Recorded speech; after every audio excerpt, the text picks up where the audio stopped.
This goes out to all my fish lovers, getting together on the foam and just hover. Nothing to hide but to only uncover, treating one another like it's our own brother. Passing info, learning every day. Try something new, maybe a different way. Don't succeed the first time, it's okay. Start from scratch, yeah, a new tank.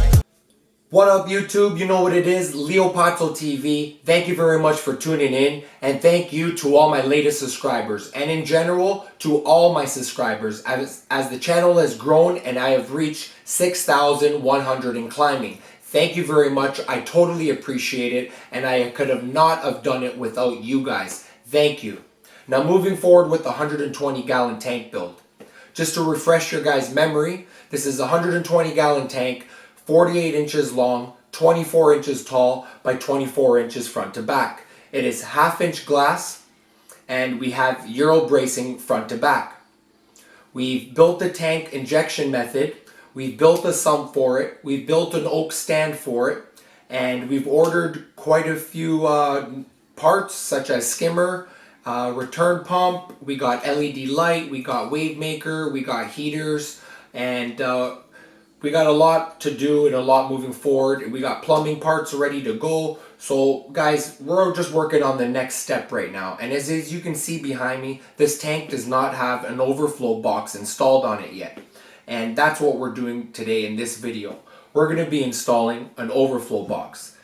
What I have here is a black acrylic overflow box. It measures 12 inches front to back, or sorry, left to right, and 6 inches front to back.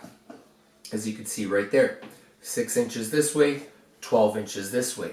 And as for height, all I did was measure from the top, from the bottom piece of glass on the top of it to just underneath the Euro brace, which gives me 23 3/8 exactly.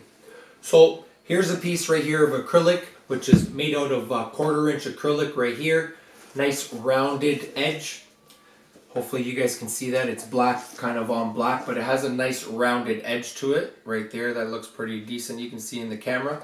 All in all, I have my supplier for the acrylic right now, and he did an amazing job. And since we're at this point in the video, I might as well share this with you. If you guys are interested in any acrylic overflow boxes, any custom size, or any acrylic work in general, feel free to contact me, leave me an email or whatnot, and with whatever information you have, such as specs or design or blueprint, whatever design you guys have, let me know and we can get back to you with further information or a quote on getting yourself an overflow box or whatever you need made out of acrylic. But all in all, this is what my supplier made for me. It's an overflow box that's going to be going into the back corner here. So when we're facing the tank, for an example, when we're facing the tank, it's going to be onto the back right hand side of the tank.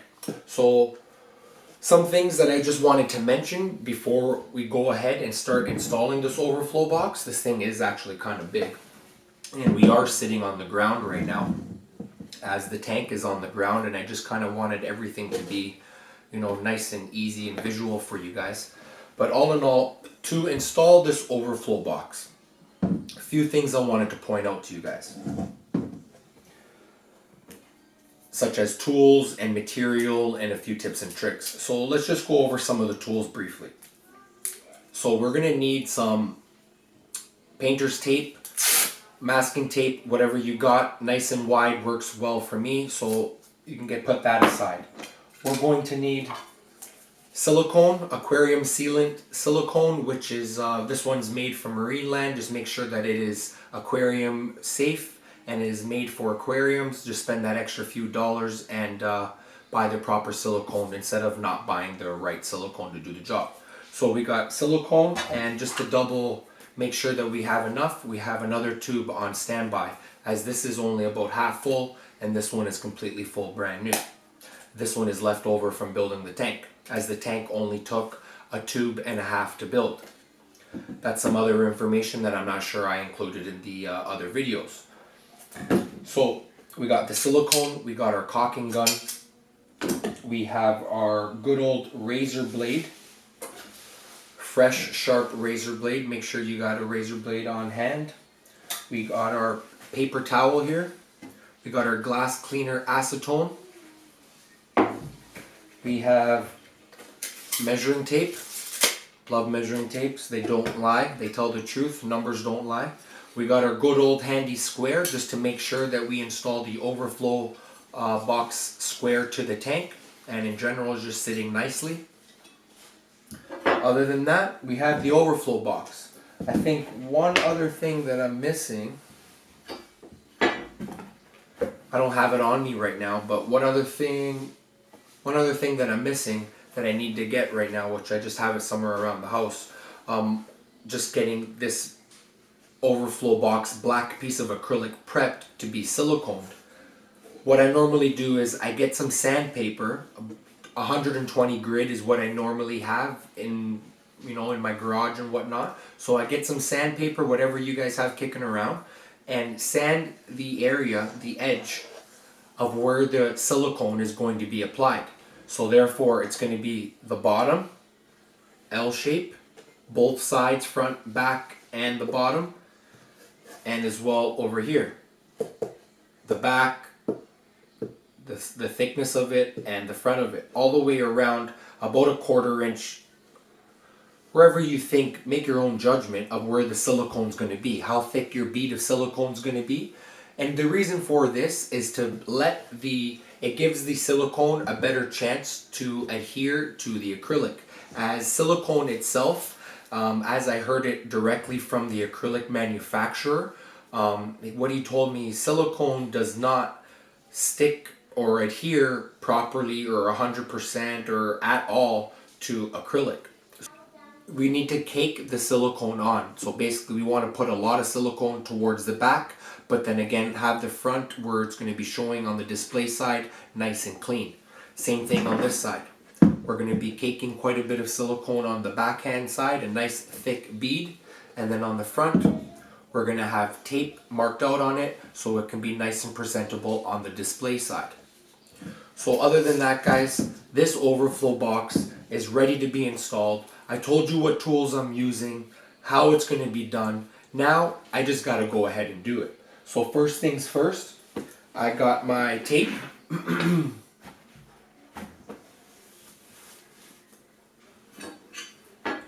Where did my tape go?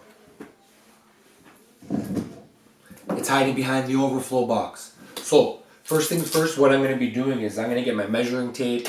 I'm going to put the overflow box inside the tank. I'm going to square it off. Once I know where it's going to go, I'm going to put my masking tape, protect it all where I want it to be all taped off, nice. Other than that, once that's all squared off in location, I'm going to get my silicone tube, put it in my caulking gun. I'm going to apply it to where I'm going to be installing the overflow box.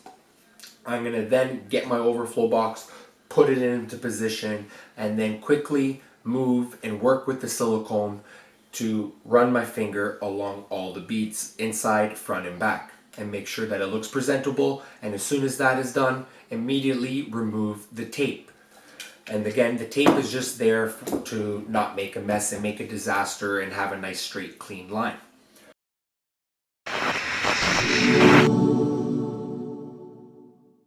Overflow box installation.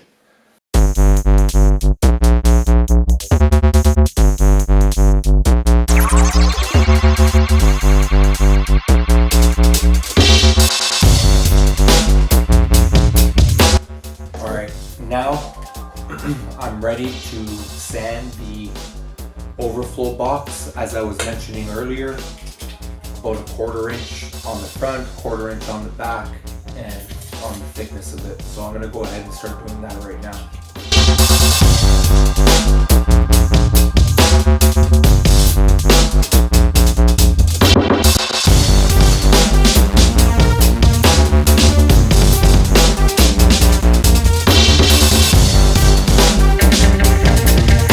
Okay, I just finished doing the front face of it all. Now I'm going to do the 1/4 inch thickness of it all.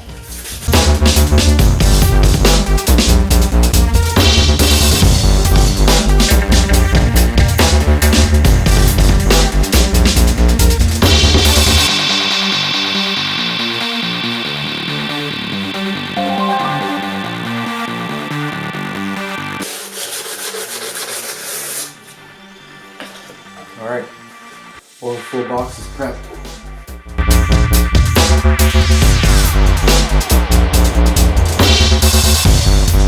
Take off the dust.